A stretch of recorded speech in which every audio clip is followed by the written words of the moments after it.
Greetings, friends. Peace be with you. My name is Brett Ballinger. I'm the pastor to the people at Prince of Peace Lutheran Church, Marlton, New Jersey.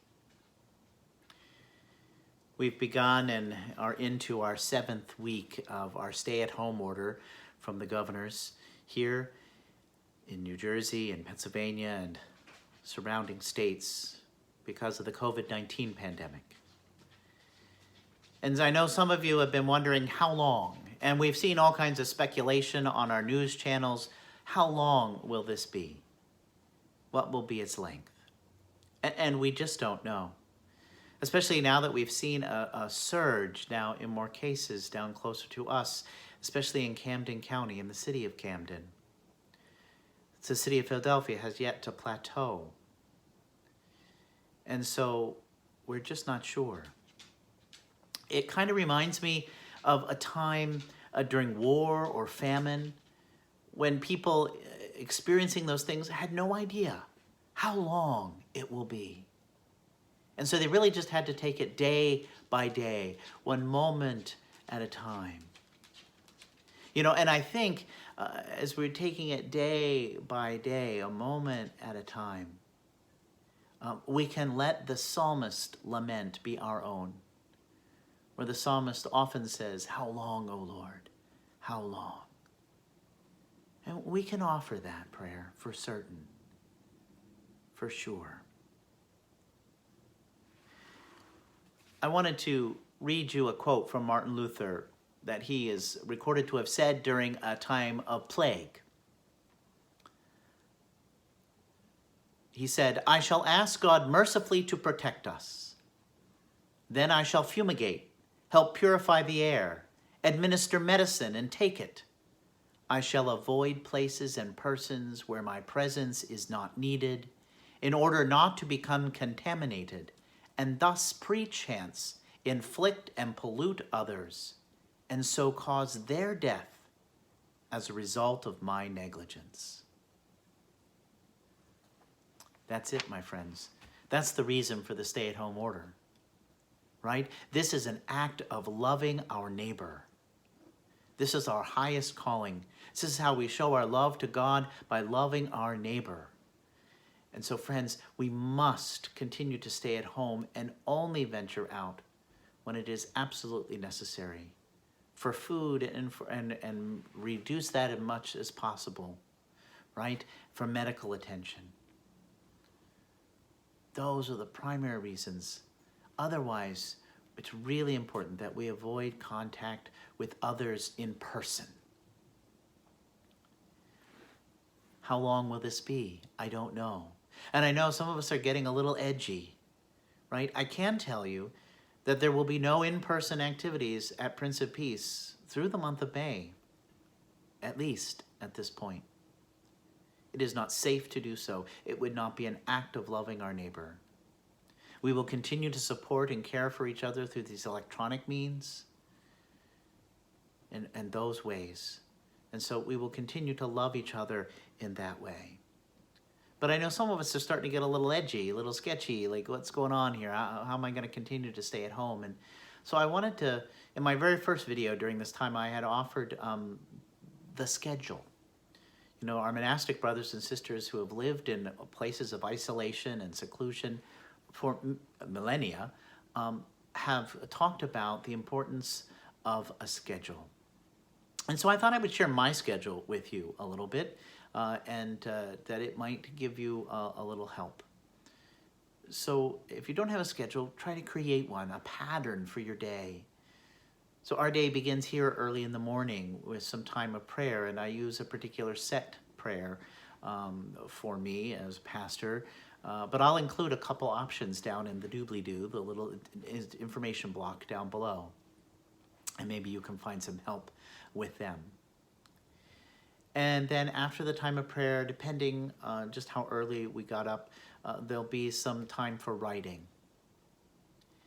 And then after that, there'll be a simple breakfast, very light is what I eat here. And then a time of a little cleaning project. Nothing big, just a small project. And then I do my yoga exercise. and a little meditation. And then I clean up, do personal hygiene. And then after that, there is a time of work, doing various things that I need to do. And then at 11 o'clock every day, I have some kind of connection with other people. And usually it's through FaceTime or Zoom or something, but an intentional connection with other people. Then at noon, there's lunch.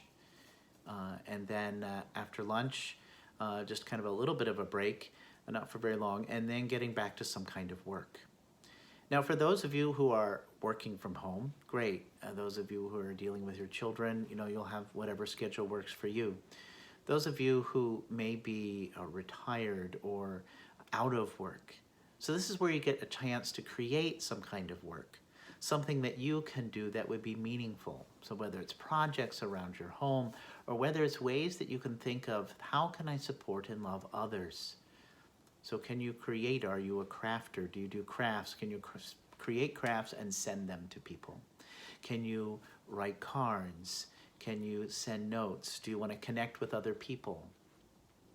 Do you write? Do you want to write and try to create something?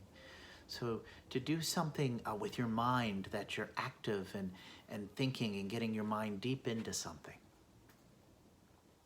And then at 4 o'clock every day, we take a walk. A long walk the dogs, and then we drop them off and then walk some more.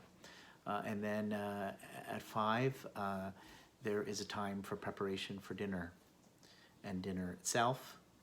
And then after that is another time of prayer. And then after that, there's either a little bit of work, and then usually, 4 of 7 days we take in the evening and watch some kind of program, a movie, something like that. And then for me, it's another short time of prayer, 15 minutes, and then bed. So I encourage you to come up with some kind of a schedule that works for you. Some other things to help during this time is staying focused on gratitude, listing those things, even writing them down. What are the things for which I am grateful for? And then to write why. Why am I grateful for them? And so that's a great thing.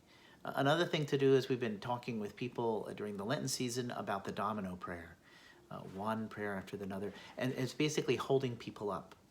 So Lord, I remember my brother, and then the next person that comes to my mind is my sister, and then her husband. So it's Lord have mercy on Bob, Lord have mercy on Donis, Lord have mercy on Ron, and then it just whoever the next person is. And so allow yourself to be asking for God's mercy, sending blessings to each of these people. And you can probably go a very long time. And so spend some time, just a breath for each person, And it's not so much to get through it, it's to sit with it and to hold it and hold them. So there's another practice, a domino prayer. And you could do that with gratitude. Lord, I'm thankful for, and then I'm thankful for, and let that continue to snowball as well. I've mentioned already things to do to show love for others. And then work to stay in the moment, in the present moment. If you have your mind looking towards the future or ruminating in the past, whatever you're doing in the moment, washing a dish, cleaning a counter, feel the counter underneath your hand. Really try to stay as present as possible. I saw a wonderful little sign posted in front of someone's yard. It said, "One sunrise at a time. We're in this together." And I think that's just so true. How we should measure this thing. Just one moment at a time, one day at a time, one sunrise at a time. And that let us continue to be in this together, to stay at home, to do that care, to reach out to others through the ways that we can, so that we can have support. And in this, may we experience wholeness, and may we have peace. And so peace and all that is good be to you, my friends.